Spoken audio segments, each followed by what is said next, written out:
Daba ir tieši tā, kur cilvēks iemācās komunicēt savā starpā. Tas ir pats iedzīgākais veids, kā bērnam vispār likt sajusties kopā kaut kādā saimnieciskā aktivitātē. Tajā brīdī, kad viņš sēž pie uguns, kur ir tas, kuram gribās kurināt, ir tas, kuram gribās malku plēst, un ir tas, kurš vienkārši sēdēs un skatīsies un dzirdēs kāds putns, kāds kukainis, dažādi cilvēku tipi. Un daba ļauj viņiem visiem izpausties, un tas ir tas skaistākais. No manas pieredzes, lai bērniem noturētu uzmanību pārgājienos, ir svarīgi nodrošināt kādas aktivitātes, kaut kur rāpties, arī dabīgiem šķēršļiem pāri pieliekties, pārrāpties, palikties. Arī izzinošais, ja ir, piemēram, dabas takā kādi informatīvai materiāli ar ilustrācijām, ar reāliem piemēriem, vai arī ļaut bērnam kontrolēt situāciju, varbūt ļaut izvēlēties, kurā virzienā iesim, ja tas nav konkrēts maršruts, lai viņš jūtas svarīgs un novērtēts. Es noteikti ieteiktu sākt jau ar digitālo vidi. Pirms došanās ceļojumā apskatīt objektu mājaslapu, sociālos mēdījus, kur bieži vien tiek publicēta jau pati aktuālākā informācija, piemēram, par to, kāda ir situācija pārgājiena takā, kāds ir šī brīža segums, vai taka ir ar dubļiem, vai ar ledu, vai ar sniegu, varbūt vispār nav caurbraucama ar bērnu ratiņiem. Pārliecināties par to jau iepriekš, pirms mēs dodamies šajā ceļojumā vai pārgājienā. Tālāk jābūt pašiem vecākiem būt atbildīgiem par to, kas viņiem ir līdzi. Minimālais lietas ir ūdens, dzeramais ūdens, lai būtu līdzi. Droši vien bērniem kaut kas ēdams. Un tad attiecīgi arī pielāgot apģērbs apavus laikapstākļiem, ņemt līdzi saules aizsargkrēmu, paņemt varbūt kaut ko pret insektiem vai insektu kodumiem, ērcēm, odiem un tā tālāk. Iespējams, vēl vairāk var domāt par to arī, kad ir lampiņas apgaismojums, ja būs nepieciešams. Tās būtu tādas lietas, jā. Un tad informācija, protams, praktiskā par to, cik ilgi ir jāiet pa taku, cik gari ir taka, ieplānot jau pašiem savu maršrutu, cik ilgi tas pārgājiens arī būtu pats par sevi. Un, protams, iepazīties arī ar to, kāds ir pats maršruts, vai tur ir stāvvieta, kāds ir aprīkojums, cik droši tur ir, kur ir piknika vietas, kur ir dzeramā ūdens ņemšanas vietas. Un tad varbūt pat advancētākā lieta vēl būtu arī nodrošināties ar uzlādētu telefonu. Lai tas ceļojums būtu drošs, lai pie nepieciešamības arī ir iespējams apskatīties kartē atrašanās vietu, vai sazināties, piemēram, ar medicīnisko palīdzību vai izsaukt palīgus, ja ir tāda nepieciešamība. Galvenā lieta, kas skatos, ir attālums, vai bērns varēs noiet, vai tas ir aplis, vai mums jāiet turp un atpakaļ. Ja tas ir aplis, bet tas ir kaut kas foršāks, es saku, saņemsimies, noiesim bišķi vairāk, tāpēc, ka nav opcija, aiziesim, tagad mēs ejam atpakaļ.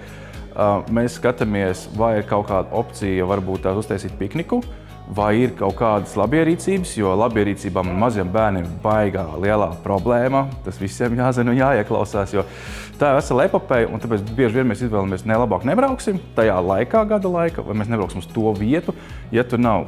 Tās ir kaut kādi tie punkti, tas ir attālums, cik ir interesanti maršrutā bērniem, vai mēs varam tur paēst, aizies to. Ja mēs to visu varam izdarīt, braucam, skatāmies. Un ja tas ir baigi forši, brauksim vēlreiz.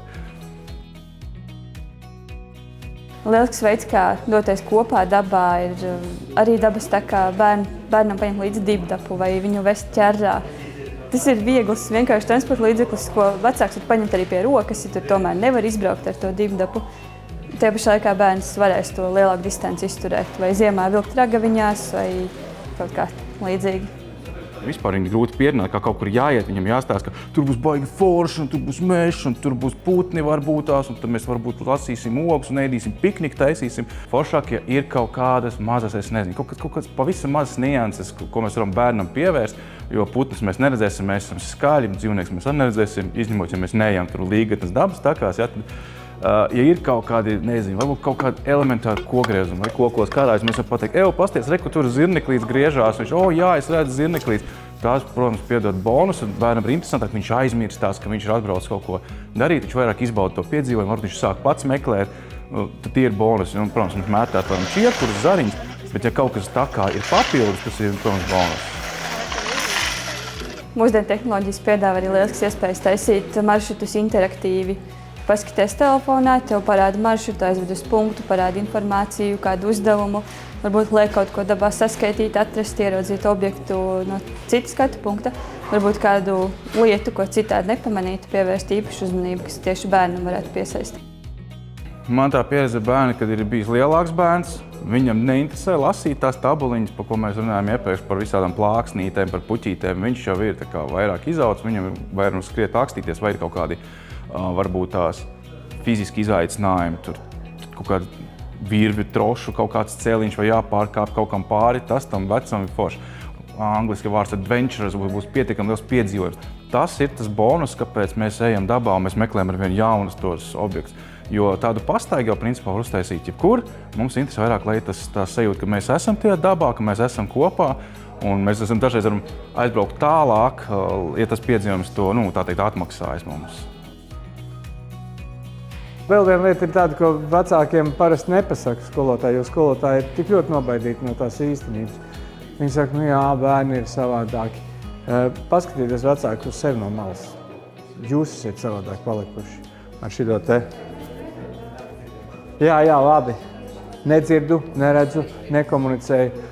Vecākiem vajag laboties, un tad arī bērni labosies. Tik daudz, vairāk jau neko. Nebīties no odiem, nebīties no slapjām kājām, bet tā pa lielam daba iedod to komunikācijas iespēju jebkuram. Un tas ir brīnišķīgi.